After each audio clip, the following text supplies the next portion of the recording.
On my birthday, Corin Duan posted a photo with his female secretary, both of them wearing matching couple rings. Work partners are also life partners. I commented, a perfect match. Corin immediately called me, furiously accusing me of being out of my mind and not being able to take a joke. Before hanging up, he comforted the sobbing secretary in a soft voice. In the past, I would have rushed over in a hysterical fit, making a scene for everyone to laugh at.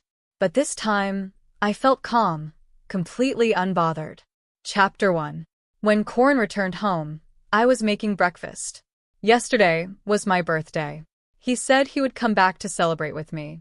So I left work early and prepared a whole table of dishes. But even by midnight, he never showed up. If it weren't for that photo, I would have kept waiting foolishly. When I brought the sandwich to the table, he asked, "Where's mine?" I was taken aback. "Didn't you eat?" I thought Christine would have made him breakfast, so I didn't prepare his portion. He glanced at my plate and sneered, "This trash isn't worth eating anyway." In the past, hearing this would have made me very upset, eager to argue. But now I simply nodded. "Yeah, you don't like it anyway." He stiffened, then tossed a paper bag at me. "I bought you a lipstick every time we fought." He would buy me a little something as a peace offering, knowing I couldn't stay mad at him for long and would eagerly take the opportunity to reconcile.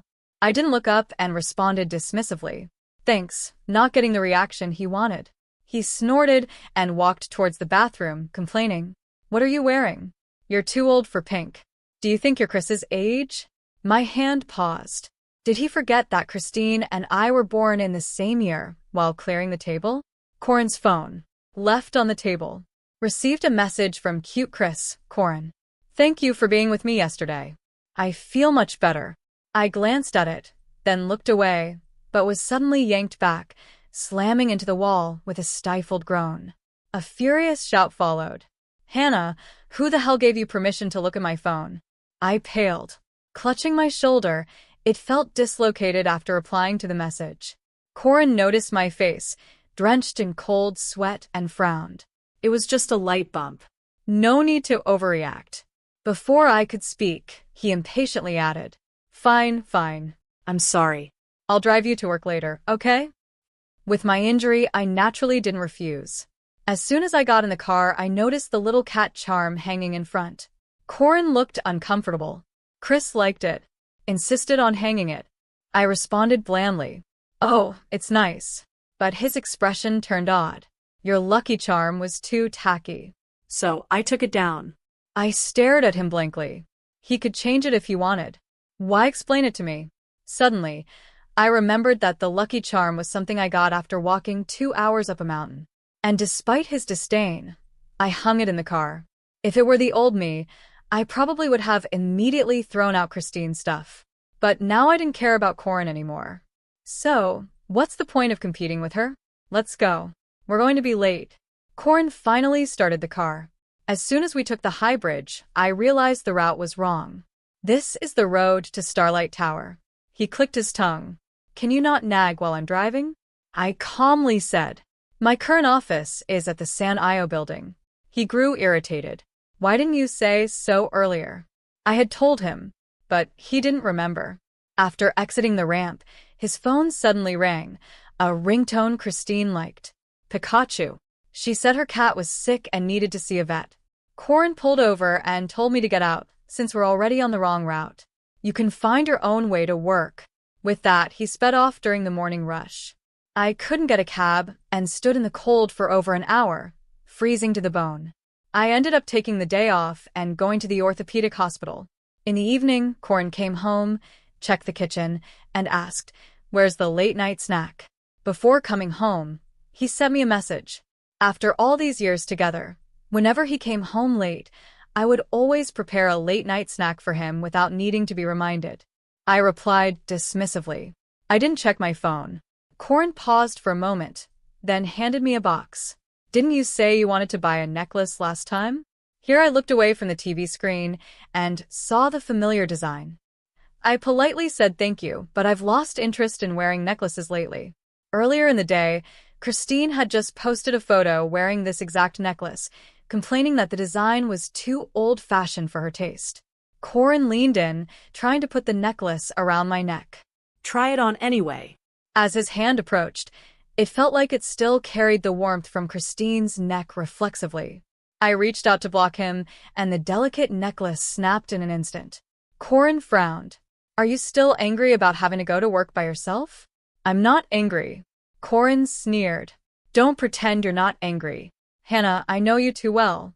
You've always been petty, unlike Chris, who's so magnanimous. I grew up reading people's expressions, sensitive by nature. Every time we argued, Corin would mock me for being petty when I broke down crying hysterically. He would calmly watch from the sidelines, amused. But this time, he was going to be disappointed. I simply turned my gaze away indifferently. You're right. After watching TV for a while longer, I got up to gather my things and head out. Corin taunted. What? Running away from home again? I calmly looked back at him. I'm going to work overtime. His expression froze awkwardly, as if he had more to say, but I had already opened the door. I spent the night playing a murder mystery game with my best friend Betty. Corin called, but I didn't pick up. Betty was shocked. You're not answering your husband's call. Everyone knew I loved Corin with all my heart. I would always answer his calls and texts immediately, but tonight I didn't feel like it at all. Instead, I dragged Betty to a bar. When I got home, the sun was just starting to rise. I went straight to the guest room to wash up. I had just fallen asleep when a loud bang woke me up.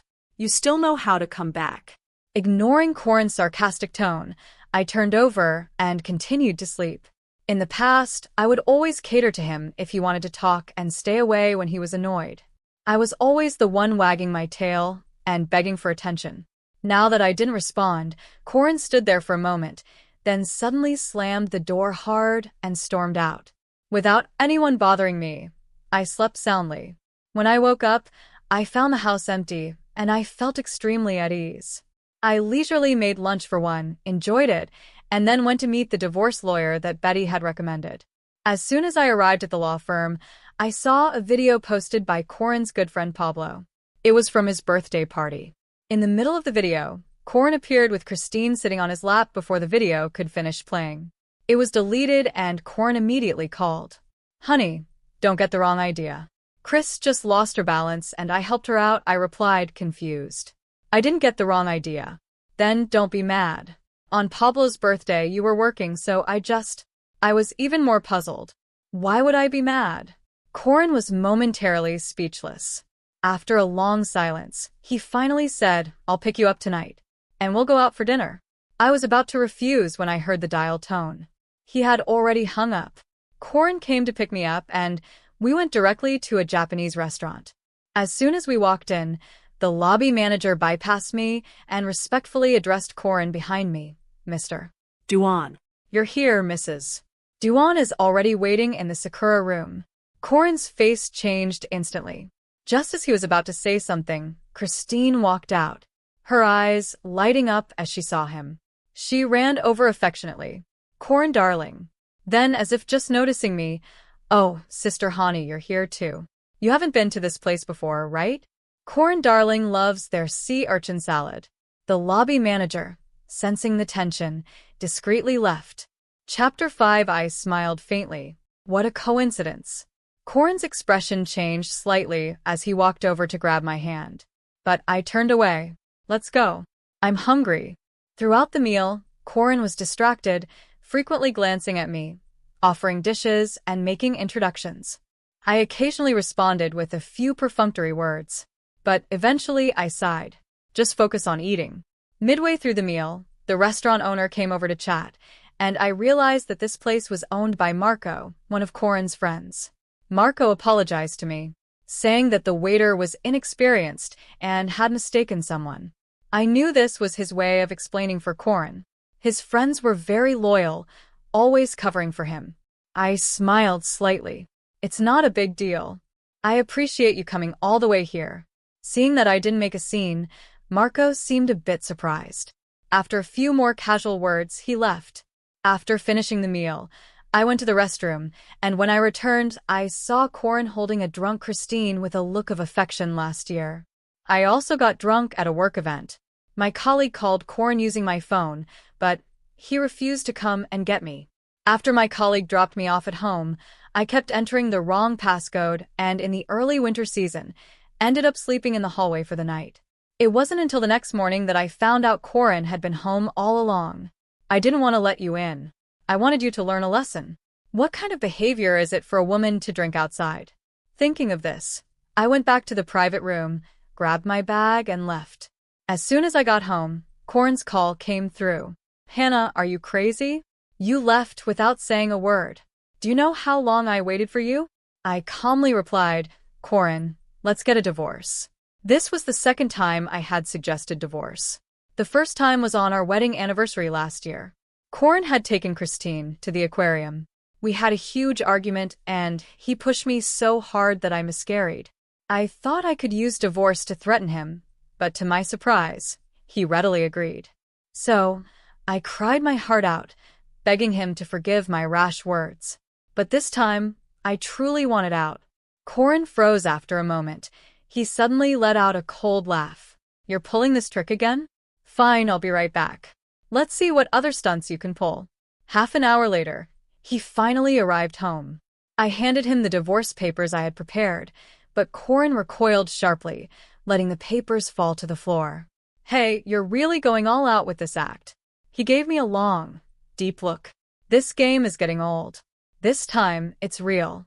But he sneered disdainfully. Hannah, I know you too well. If you're going to play hard to get, at least use your brain. Do you even have one? With that, he turned and walked away for the next few days. He didn't come home, and I was perfectly content with that. Then one day, Marco called, frantic, saying Corin had been in a car accident and I needed to go to the hospital. I calmly said, I'm at work. I can't go if he really needs someone to take care of him, asked Christine. After all, he doesn't want to see me anyway. He'd probably be happier with Christine there. But when I got off work, I found the person who was supposed to be in the hospital sitting at home completely unharmed, though his expression was sour. When he saw me come in, he washed some fruit and brought it over to me every day after that, with a sour face. He made me breakfast and drove me to and from work. I couldn't stand it anymore. If you really don't enjoy eating with me, don't force yourself. You're ruining my appetite too. He froze for a moment, his face darkening even more, and said stiffly, I'm not forcing myself. Then he lowered his head to refresh his social media, probably waiting for me to post something about how he's being nice to me, like I used to, but I didn't post anything and even blocked him. The divorce papers sat on the coffee table, but Corin acted like he couldn't see them. I didn't push him. My lawyer said that patience is key at this stage. On the weekend, I went with Betty to welcome a friend back to town. As soon as I stepped onto the floor of the address she had sent, a surprised voice called out, Wife, are you here to see me? My appearance made Corin overjoyed. He smiled and put his arm around me. Everyone's here. Let's say hello, and then head home. Before I could refuse, he had already taken me to the private room. The door opened, and the voices inside became audible. Pablo and Marco were both addressing Christine, calling her little sister-in-law. The last time I heard this title was last year when Pablo asked Corin to take the little sister-in-law to his winery. On the way back, I joked with him. Being called little sister-in-law makes me feel like I'm so much younger. Corin, however, snapped at me irritably.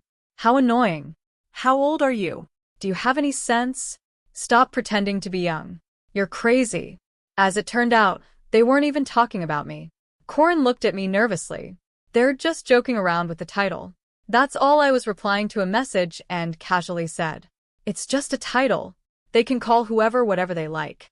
Seeing him holding me as we walked in, the expressions of the others varied, and Pablo quickly stood up.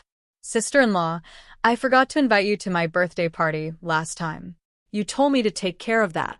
I smiled and responded with a few polite words before Corin pulled me down a sit.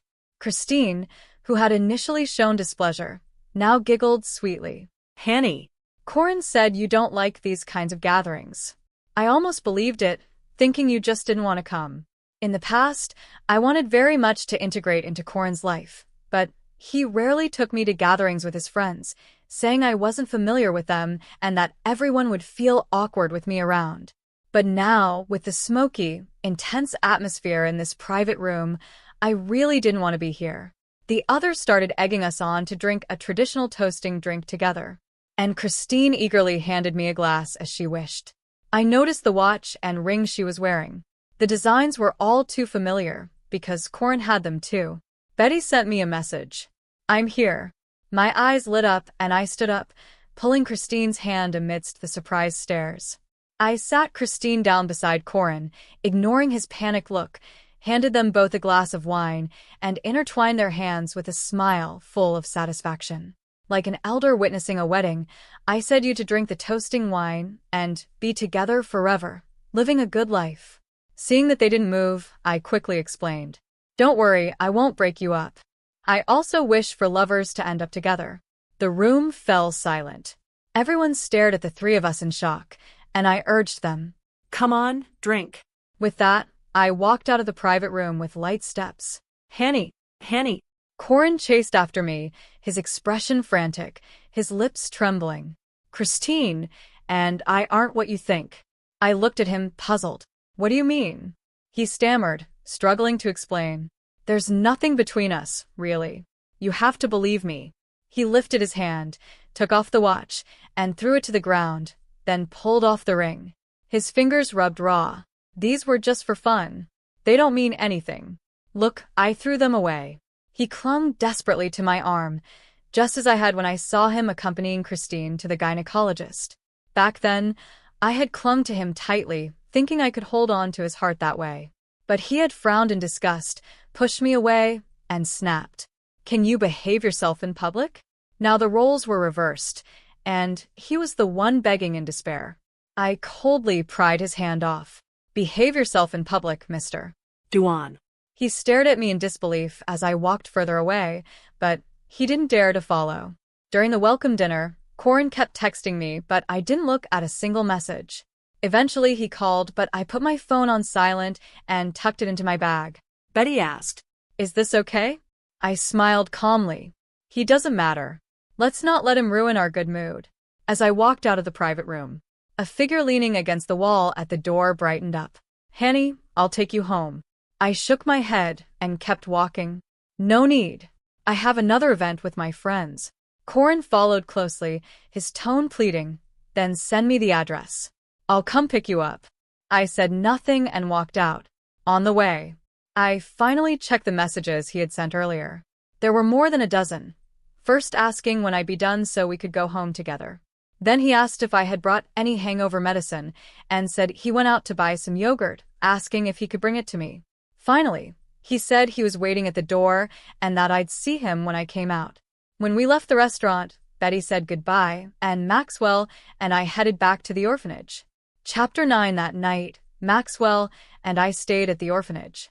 Corin went crazy, sending me dozens of messages and making over 10 calls.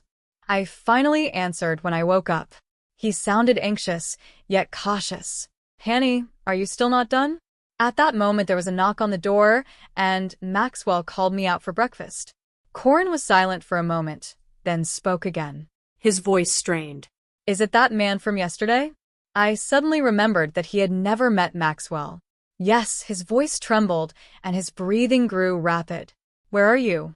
"I'll come pick you up," I replied coldly, fabricating a lie at Betty's house. Corin hesitated briefly before speaking with difficulty. "I'm right outside Betty's house. She just left." I clicked my tongue in annoyance. "Are you out of your mind? Do I need to report my whereabouts to you?" He quickly explained, his tone still gentle. I worry about you. Honey, just tell me where you are, and I'll come get you." "The orphanage." He hesitated and asked where the orphanage was. My patience ran out, and I hung up. Somehow, he managed to find me. Just as I stepped out of the orphanage, Corin was already waiting at the entrance. His eyes warily watching Maxwell. Maxwell shrugged indifferently and walked towards his car. Corin eagerly opened the passenger door for me, but I glanced at it and chose to sit in the back. On the dashboard in front of the passenger seat was a black lace camisole. Corin's pupils contracted as he hastily threw it out of the car, stammering. "Chris borrowed my car to change clothes. We didn't do anything. Hanny." I closed my eyes and interrupted him. Stop talking. Hanny, I opened my eyes and said calmly, I genuinely feel a bit sick. His face turned pale instantly, and I added with satisfaction, I ate too much, and my stomach's upset. Let's go. He stood there, processing my words, unsure if I was being serious or not, before hesitantly getting into the car and starting the engine. Capitulo 10. When we got home, I went to the study to work overtime when I came out. Corin had already prepared 2 dishes and a soup. Corin's cooking skills are better than mine. In the past, what I looked forward to most was him cooking a meal for me on my birthday. But that never happened. Whenever I brought it up, he would impatiently say, You're an orphan, not some spoiled princess. Why do you need someone to cater to you? So pretentious. If you want to eat, cook for yourself. It's not like you can't take care of yourself. But Christine often posted pictures of the bento boxes he made with love. Once, he left a bento box on the table, and I thought it was for me. So I took it. That night, when we got home, he grabbed a handful of the uneaten bento and shoved it into my mouth. You really want to eat my cooking? Eat it. You look like a beggar. Eat, eat, eat. Why don't you just choke on it? Before he got home, I saw Christine's post on social media.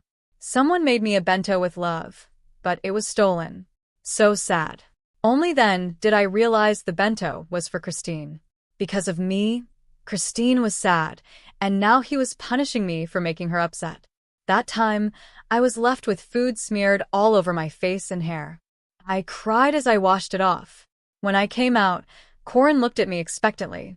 Hanny, I made your favorite sweet and sour ribs and seafood soup. I walked to the table, and he eagerly handed me the chopsticks.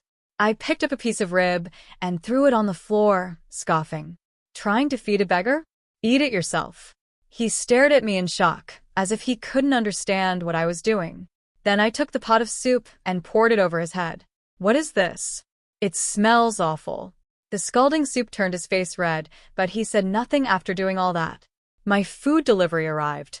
I took it back to the study to eat, ignoring Corin as he cleaned up the mess. Before long, he came over and knocked on the door. Hanny. He was interrupted by the sound of Pikachu's ringtone. Christine was crying on the other end, saying something. After hanging up the phone, Corin explained through the door. Hanny, please wait for me at home. M.O. Christine is being troubled by a client. And it's related to company business. I need to go resolve it. I'll clean up the mess on the floor when I get back, and I'll bring you your favorite cheesecake. I responded perfunctorily, put on my headphones, and listened to Betty talking on the other side, waiting for a long time without receiving any other response from me. Corin finally hurriedly left, slamming the door behind him after confirming the travel itinerary with Betty. I grabbed the luggage I had already packed and headed straight to the airport, sending Corin a message on the way. The divorce agreement is on the coffee table. Please sign it as soon as possible. After nearly 10 hours of flight, I landed and received a few text messages. One from a colleague. Your husband came to the office looking for you. Didn't you tell him you took leave? Another from Maxwell. Corin came to find me, but I wasn't home. He probably misunderstood something. Just as I finished reading the messages, the orphanage called to inform me that Corin had searched the entire place yesterday, trying to find me, checking the call log. Corin had made over 20 calls. I didn't call back. Instead, I switched to a local SIM card and enjoyed a month of carefree fun. Here I was just myself, with friends by my side and beautiful scenery. I didn't have to worry about a man not coming home at night, didn't have to be heartbroken over his cold words, and didn't have to lose myself just to please him. I experienced an unprecedented sense of ease and happiness. A month later, I returned home, and the divorce agreement was still lying untouched on the coffee table. I unpacked my luggage, deleted Corin's fingerprint from the door lock, and changed the password. Even before returning, my application for further studies had been approved, and I was scheduled to leave for the UK in 3 months. Betty and Maxwell booked a restaurant to celebrate with me. But as soon as I arrived at the restaurant parking lot, I ran into Corin and Christine, who were also there for dinner. When I got home, I checked Corin's activities over the past month. After failing to find me, His social media became quite lively. One day he posted a picture of the tie I bought for him, saying it could tie a man's heart. The next day, he posted a photo of us from when we were dating, reminiscing about the promises we made. The day after, he shared a picture of a dish he cooked, saying his wife loved his culinary skills.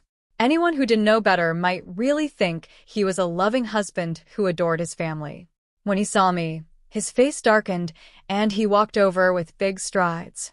I quickly dodged his attempt to grab my hand, skillfully moving behind Maxwell before Corin could say anything. Christine screamed, her face full of indignation. "Hannah, you really are a fickle woman. You're not even divorced yet, and you're already flirting with other men, going in and out with your lover." Corin was already glaring at us, and Christine's words made him furious. He swung his fist in a rage. "How dare you flirt with my wife? You bastard, there was no way I would let him hit my friend," so I quickly swung my bag at him. It landed heavily on his face, and he looked at me in disbelief. I coldly said, "Get lost." Corin's eyes instantly turned red, his face full of grievance and accusation. "Wife, are you hitting me for another man?" I sneered. "Yes. Is there a problem?" He stood there in a daze, clearly unable to understand why the woman who once cared for him the most, who loved him more than herself, was now humiliating him for someone else. Christine walked over, linking her arm with Corin's. Casting a triumphant glance at me, she then softly said to Corin, "Corin, let's go." "She doesn't appreciate you." "But Corin suddenly shoved her away forcefully. His eyes still locked onto me. "Wife, I know I made mistakes before. Please forgive me and come back home, okay? I'll cook for you every day, whatever you like. I'll make it for you." I couldn't help but let out a sarcastic laugh. In the past, if he had begged me so humbly, my heart would have ached for him, and I would have been eager to forgive him right away. But now, where does he get this confidence from? Does he really think that with just a beckon of his finger, I would come running back like a dog? "Corin, if you don't want me to take legal action, sign the divorce papers quickly. I'm sure you wouldn't want such a small matter to affect your image with that." I took Maxwell and Betty into the restaurant. Corin walked in with a grim face, and Christine hurried to follow him, but didn't dare to hold his hand again. They entered the private room next to ours, but the partition didn't block sound. Just as Betty raised her glass to wish me success in my studies, the sound of a glass shattering came from next door. Before I could say anything, I heard Corin yell, "Get out. Don't touch me." The waiter went in to check, but no one responded. Shortly after, the sound of hurried footsteps gradually faded away. Not even 10 minutes later, everything went completely silent next door. That night, Corin couldn't get in, and he pounded on the door furiously, shouting without any regard for his image. I called security and the police, and only then did things quiet down outside. However, the divorce papers still weren't sent to me, so I had my lawyer file a lawsuit. 3 months later, I went to the UK to attend a training course at the company's headquarters. A week later, I saw Corin downstairs at my residence, looking exhausted. It was drizzling, but he didn't have an umbrella standing there as the rain soaked his hair and clothes.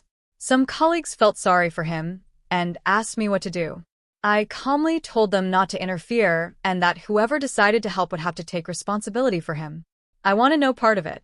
So, for the next week, everyone in the building saw Corin standing in the rain day after day until his face turned bright red and he collapsed on the ground. The team leader, unable to bear it any longer, finally sent him to the hospital.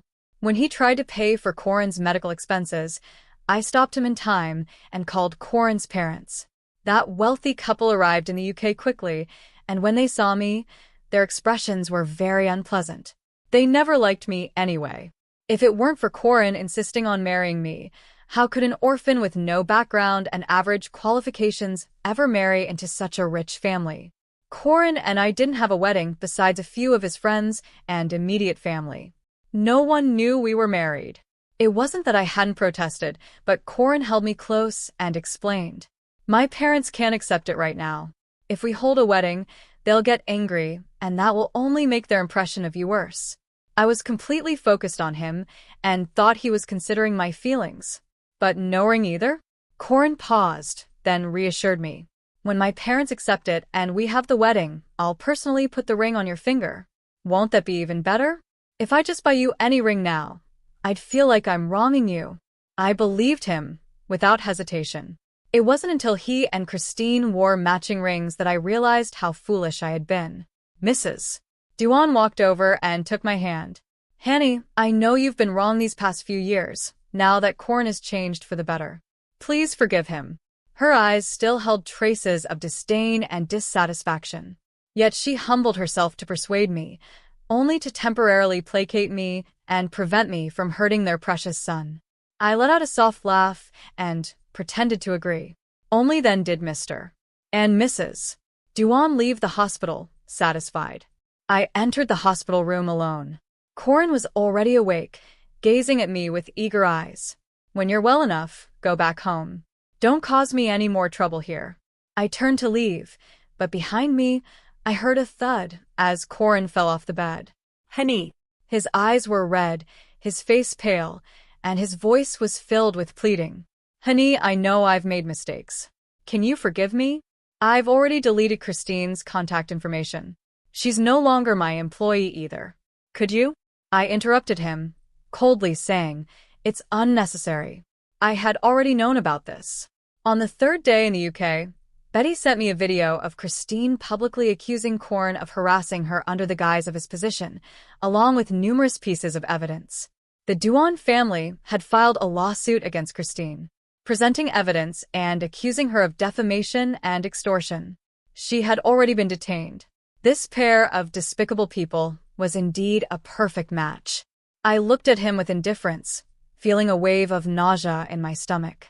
Corin, whether or not there was Christine, you alone are enough to disgust me. He awkwardly sat up, leaning against the bed, his voice trembling.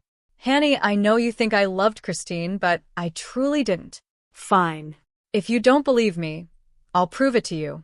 He picked up the fruit knife from the bedside table and stabbed it into his chest. Blood quickly spread. Honey, I'm cutting out my heart to show you. His already pale face turned ghostly white, and beads of sweat as large as pearls dripped from his face onto the floor.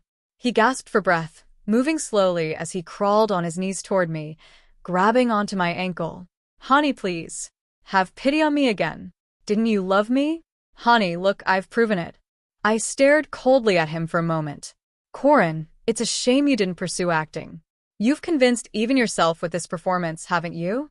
The blood continued to flow, and I turned my head, calling loudly for the doctors. In the ensuing chaos, Mr. and Mrs. Duan rushed back, but they had no time to blame me. They were too anxious about their son. Corin was eventually saved weakly, he told his parents. If you dare to bully Hani, I'll stab myself again. I found it ridiculous and left the hospital. Mrs. Duan called me several times asking me to visit Corin in the hospital, but I decisively refused. A few days later, Corin appeared in front of my building wearing a hospital gown. When he saw me return, he stumbled after me, Hani. I walked straight ahead, pretending he didn't exist. He followed me into the elevator, but I left him outside when the doors closed. The next day, he showed up again. I called Mrs. Duan, and she hurried over to take him away. After 6 months of training, I returned to my country and was promoted to department manager. Betty and Maxwell prepared a big cake to celebrate at my home. Just as I finished cutting the cake, the doorbell rang. It's probably the delivery. I went to open the door, but standing there was Corin. He had lost a lot of weight during this time. Upon seeing me, he forced a smile. Hanny, I heard you got promoted. I'm here to congratulate you. Maxwell walked out and wrapped an arm around my shoulder. Who is it? Corin's face turned pale, as if he had suddenly lost his voice. After a long pause, he finally spoke, his voice hoarse. Can I come in to celebrate with you? Maxwell generously stepped aside. Of course you can. Mr. Duan, please come in. Corin's steps were unsteady as he took off his shoes, but he couldn't find the familiar pair of slippers. Maxwell handed him a pair of disposable slippers. Sorry, we don't have any extra slippers at home. Corin didn't stay long before leaving in a daze. Shortly after he left, he called me. Honey, I know. There's nothing between you and Maxwell. You're just angry with me. Cough, cough. I beep, beep, beep. The call abruptly ended and I glanced at my phone, puzzled, but didn't think much of it. About half an hour later, another call came in. Hello, this is the city's third hospital. Are you a relative of Mr. Corin? He's been in a car accident and is currently undergoing emergency treatment. Please come as soon as possible. The chaotic sounds of the emergency room on the other end brought back memories of this time last year, when Corin had left me on the ground to accompany Christine to the aquarium. After he left, I had severe abdominal pain, and the floor was covered in blood. While waiting for the ambulance, I called him, crying, begging him to come back, but he impatiently replied, "What can I do if I go back? I'm not a doctor." Why are you so melodramatic? Always crying. Stop bothering me. When I tried calling him again, I got the phone turned off message. After my surgery, I saw Christine's post, a picture of her and Corin standing by the jellyfish tank, their faces pressed close together. As the memory resurfaced, the doctor on the other end asked again. I smiled. Sorry. You've got the wrong number. I don't know the person you're talking about. After a long 10-month divorce battle, it finally ended. Corin, now a double amputee, sat in a wheelchair, gazing at me as if I were a treasure. But I was too busy celebrating with Betty, hugging her and cheering. Besides freeing myself from Corin, I also gained a significant amount of wealth. 5 years later, having been promoted to an executive position at the company's headquarters, I was traveling abroad. Betty called. Honey, Corin committed suicide this morning. I opened the news page and saw the Duan Group's obituary. After enduring long-term depression and physical pain, he passed away on social media. A trending video showed Christine just released from prison, live streaming while gloating. The bastard finally died. Ha, ha ha ha. Her laughter was abruptly cut off as she was hit and thrown across the street with her phone crashing to the ground. I turned off my phone and looked at the Skogafoss waterfall in front of me, feeling an immense sense of peace. These people no longer had anything to do with me.